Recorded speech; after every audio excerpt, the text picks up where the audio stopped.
Pinagpaliwanag ng Senado si MILF Chief Negotiator Mohaguer Iqbal kung bakit alias o alias ang ginagamit nito sa halip na tunay na pangalan sa paglalakda ng mga dokumento sa peace process. Ito ang balita ni Brian De Paz.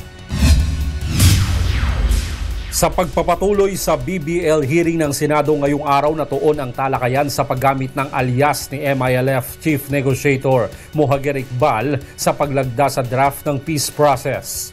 Ayon kay Senador Ferdinand Marcos Jr., nakakawala ng tiwala kung hindi alam ang tunay na pagkakakilanlan ng negosasyon.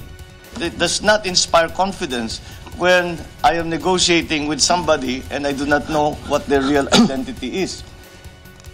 The use of a nom de guerre is normal in a revolutionary organization. When the BBL would be passed by Congress, hopefully, a good BBL would pass Congress, and then it would be ratified by the people, it would be implemented, that would be the time that everything will normalize.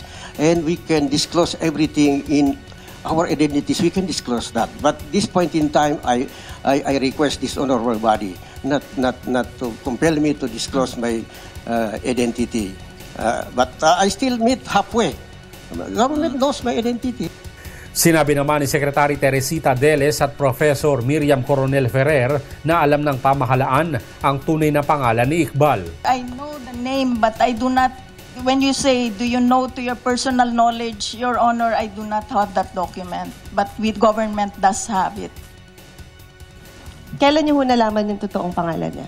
When I was doing my research on the armed conflicts in the Philippines way back in the 1990s, Your Honor. So what is his real name? That matter, sir, Your Honor, will, I think there are privacy and security issues involved here. Naniniwala naman si Senador Francis Escudero na dapat tunay na pangalan ang gamitin ni Iqbal kung ito'y nagbabayad ng buwis at may bank accounts. Tinanong rin ng Senador kung alam ng AFP Chief of Staff ang tunay na pangalan ni Iqbal. Sagot ni General Katapang, to my knowledge, we don't know the real name of Mr. Iqbal. Nahayag rin sa hearing na tumatanggap ng sahod mula sa pamahalaan si Iqbal bilang chairman ng Bangsamoro Transition Commission gamit ang kanyang alias. Halos 100% ng mga miyembro ng MILF ay hindi tunay na pangalan ang ginagamit. Tila nakakuha naman ng kakampi sina Iqbal kay Senador Chofizo Gingon III. It is, I would say, faulty to use any legal laws or legal concepts on somebody who is operating beyond the jurisdiction, beyond the ambit of the state, over which he's actually rebelling.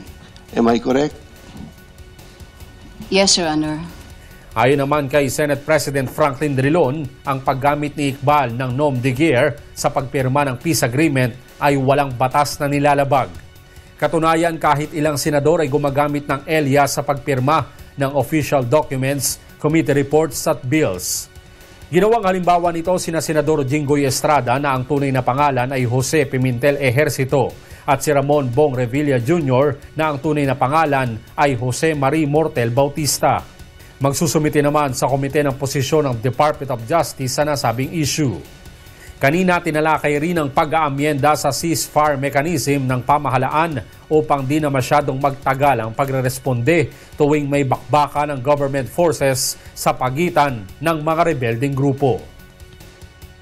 Inimbitahan ng komite sa susunod na pagdinig ang Department of Foreign Affairs upang matanong kung ano ang ginagamit na pangalan ni Iqbal sa kanyang pasaporte. Hinihingi rin ng Senado ang ilang dokumento na magpapatunay na tumatanggap ng sahod si Iqbal sa pamahalaan gamit ang di tunay na pangalan. Brian De Paz, UNTV News Worldwide.